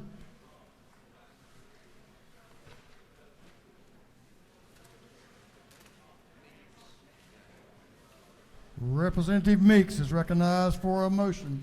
Mr. Chairman Meeks.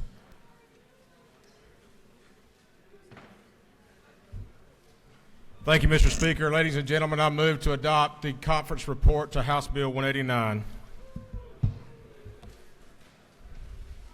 Clerk will read the conference committee report. Committees of conference on HB 189 recommend that both the Senate and the House of Representatives recede from their positions in the attached committees of conference substitute to HB 189 be adopted. Respectfully submitted for the Senate, Goodman of the 8th, Gooch of the 51st, Dolasal of the 27th for the House of Representatives, Burchett of the 176, Meeks of the 178, and Jaspers of the 11th. Chair recognizes Representative Meeks to explain the motion. Thank you, Mr. Speaker. Ladies and gentlemen, I bring to you tonight late the conference report to House Bill 189, the truck weight bill. If you haven't already torn it up yet and getting ready for sine die, one more bill to go. As on the House Bill 189, as we know, as we passed it out of this House, included a 10% variance on the 80,000-pound weight limit to an 88,000 limit. As many of you know, over the past 3 years, we've been operating at 95,000. So what the conference report does, it includes the 10% variance for a 250-mile radius from the farm, 2-year sunset. It excludes the ATL non-attainment area. It excludes solid waste from the 10% variance, and it includes a provision that allows local law enforcement who are certified to weigh trucks and issue citations to be remitted to the state. Mr. Speaker, that is the changes to the conference report. I'll be happy to stand for any questions. If not, I would ask for favorable consideration to adopt the conference report to House Bill 189. The gentleman has yielded the well on the adoption of the conference committee report to House Bill 189. All in favor of the adoption of the conference committee report will vote yes. All those opposed will vote no, and the clerk will unlock the machines.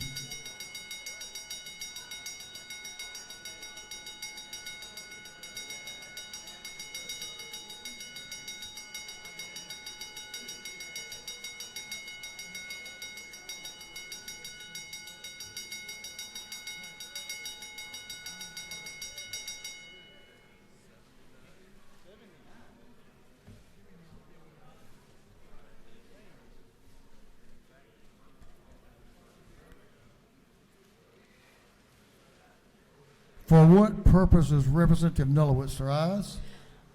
Thank you, Mr. Speaker. Parliamentary inquiry. State your inquiry. Is it not true that, well, yes, this bill does have some language talking about local enforcement, the state has to train these local officers, and is it not further true that there is not a requirement to train these local officers? And is it not further true that even if these local officers are able to enforce this, any money that they would get from this enforcement from the roads and bridges being prematurely damaged by these heavy, heavy trucks, those fines wouldn't go to the city and county where the bridges are being damaged, they go to the state. And is it not further true that this is simply a toothless bill that simply serves to encourage a culture of forgiveness versus permission when it comes to enforcing these truck weights?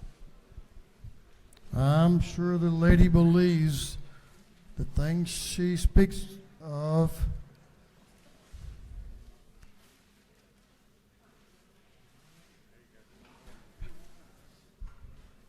All members voted. If so, the clerk will lock the machine on the adoption of the conference committee report on HB 189. The yeas are 95. The yeas are 95, the nays 75, and the Committee of Conference report is adopted.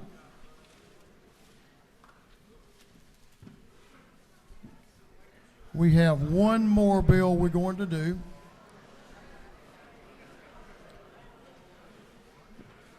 Chairman Martin is recognized for a motion.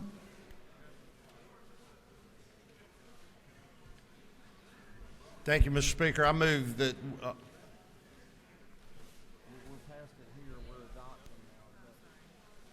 The motion I'm making is not on the board.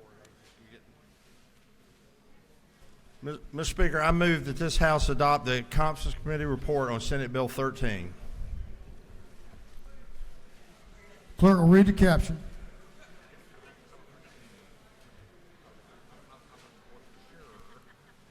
Committees of Conference on Senate Bill 13 recommended both the Senate and the House of the Representatives recede from their positions. The attached Committees of Conference substitute to Senate Bill 13 be adopted. For the Senate, Albers the 56th, Strickland of the 17th. For the House of Representatives,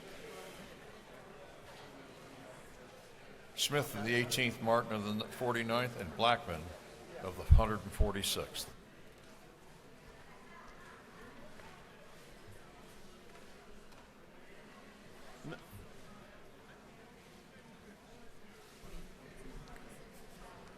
The gentleman will explain his motion. Thank you, Mr. Speaker. The Senate Bill 13 contains the language that was in House Bill 46 that left this House. We did work with the Senate and put their original language to Senate Bill 13 that passed House Committee, Chairman Gunner's committee. And on the last page, the last section of the bill, there's some language that was needed for the governor's job creation tax credit because of the COVID. We're extending for 2 years the opportunity for the company to create the jobs that were required. So with that, Mr. Speaker, I would ask for the favorable consideration of Senate Bill 13, adopting the Conference Committee's report, and I will yield it well. On the adoption of the Conference Committee report on SB 13, all in favor of the adoption of the Conference Committee report will vote yes. All those opposed will vote no, and the clerk will unlock the machines.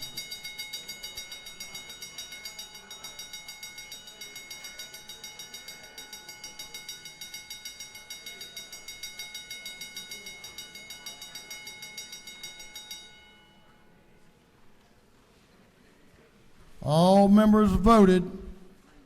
If so, the clerk will lock the machine on the adoption of the Conference Committee report on SB 13. The yeas are 152, the nays 14, and the Committee of Conference report is adopted.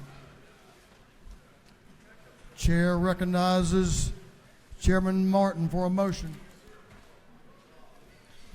Mr. Speaker, I make a motion that we accept the Senate amendment to House Bill 319. We agree to the Senate amendment to House Bill 319. Clerk will read the caption.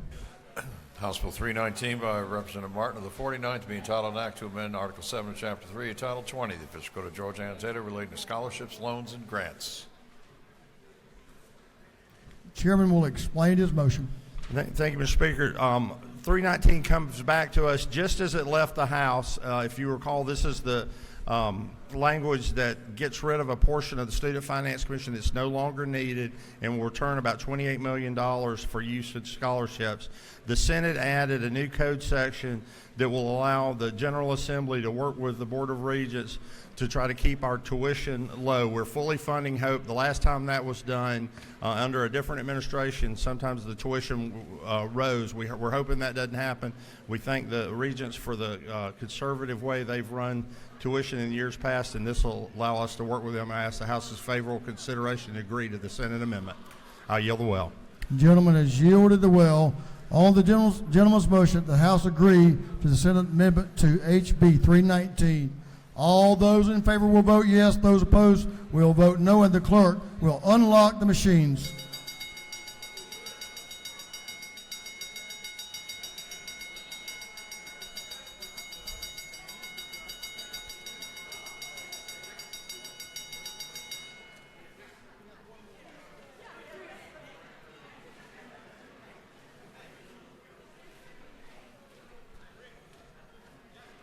Have all members voted? If so, the clerk will lock the machines on the gentleman's motion. The yeas are 160, the nays 1, and the House has agreed to the Senate amendment to House Bill 319.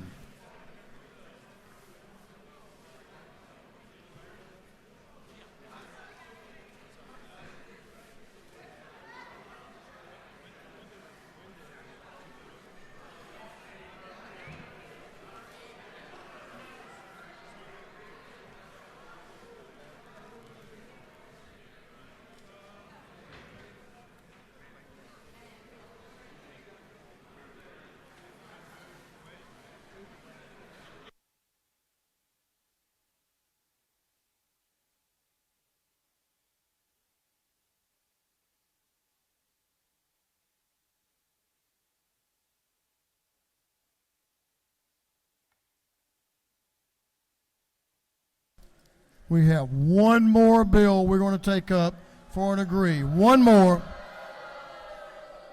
One more. Then we're going to get out of here. One more, I promise. One more. Then a couple of thank yous and we're on the way home.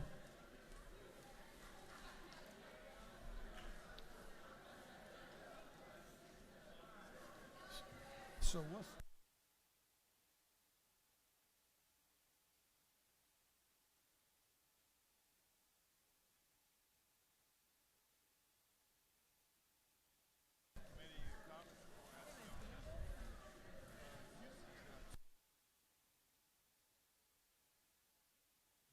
Representative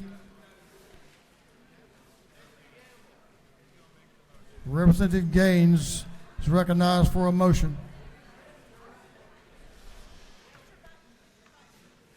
Mr. Speaker, I move that the rules of the House be waived so that the committee of conference doesn't have to sit for an hour. Is there any objection to the motion? Chair hears none. Chair recognizes Representative Gamble for a motion. Thank you, Mr. Speaker. I move that we agree to the conference committee report on Senate Bill 246. Clerk will read the conference committee, will read the caption. Committees on Conference and the Senate Bill 246 recommend that both the House and Senate recede from their positions. The attached Committee of Conference substitute to Senate Bill 246 be adopted. For the Senate, Kennedy the 18th, Hodges the 3rd, Hickman the 4th. For the House of Representatives, Gamble the 15th and Martin the 49th. Chair recognizes Representative Gamble to explain the Committee of Conference report on SB 246. Thank you, Mr. Speaker. We were able to reach agreement and clean up some language in this bill that will put more nurse educators in our schools throughout the state, and it will also help individuals with intellectual disabilities. I'm happy to answer any questions, and without questions, I will yield the will. Gentlemen, is yielded the will on adoption of Conference Committee report on SB 246. All in favor of the adoption of the Conference Committee report will vote yes. All those opposed will vote no, and the clerk will unlock the machines.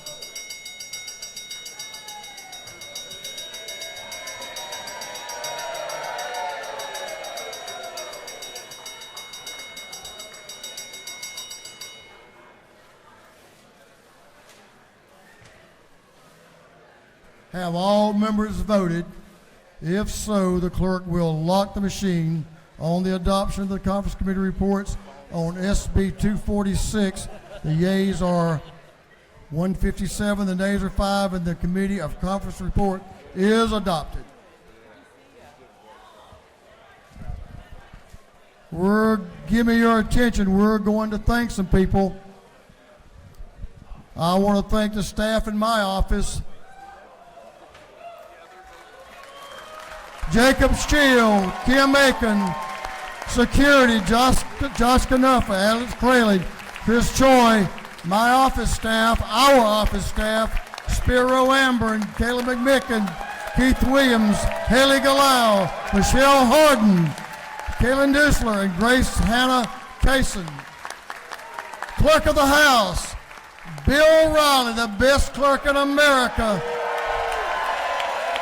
Assistant Clerk Crystal Rath, The clerk's office staff working on the house for Scotty Long, Carrie Vick, and all the staff in the clerk's office. Doorkeepers, house photographers, Ben Macy, Kate Lamb. Joint offices, fiscal office and staff. Fiscal officer Amy Bottoms, y'all need to know her. Special thanks to Preston Coleman, David Underwood, Jeff Numry, IT department staff, Director Brian Hurst, Deputy Director Clint Smith, Office of Legislative Counsel and staff, Legislative Counsel Rick Ruskell, Legislative and Congressional Reappointment Office and staff, Director Gina Wright, Human Resources Office, Director Donald Cronin, Alyssa Martin, House Intern Coordinator, Annie Room staff, Angela Holland.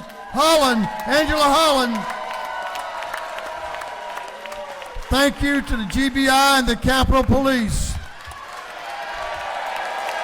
House offices, House Budget and Research Office and staff, Director Christine Murdoch, House Media Services Offices and staff, Director Betsy Thoreau, and House Messenger Justin, Camille, Franklin, and Madeline. Post Office staff, Director and Doorkeeper Corey Mulkey.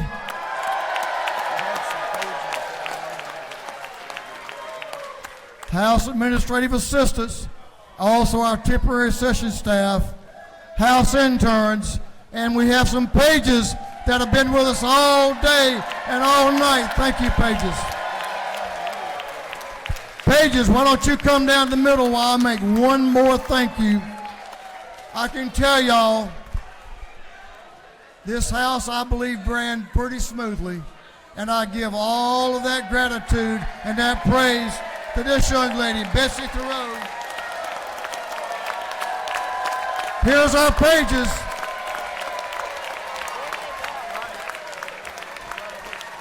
One final thank you. My better half, the lady that makes this possible, my wife, Gail Burns.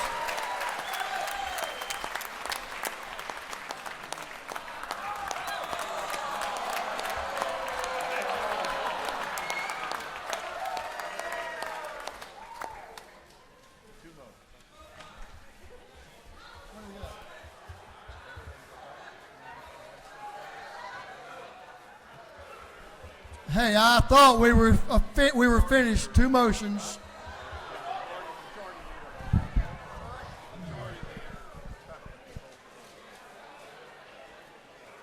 I'm going to recognize the majority leader for yes, sir.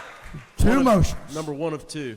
Mr. Speaker, I move that all bills and resolutions on the general calendar be recommitted to the committee from whence they came.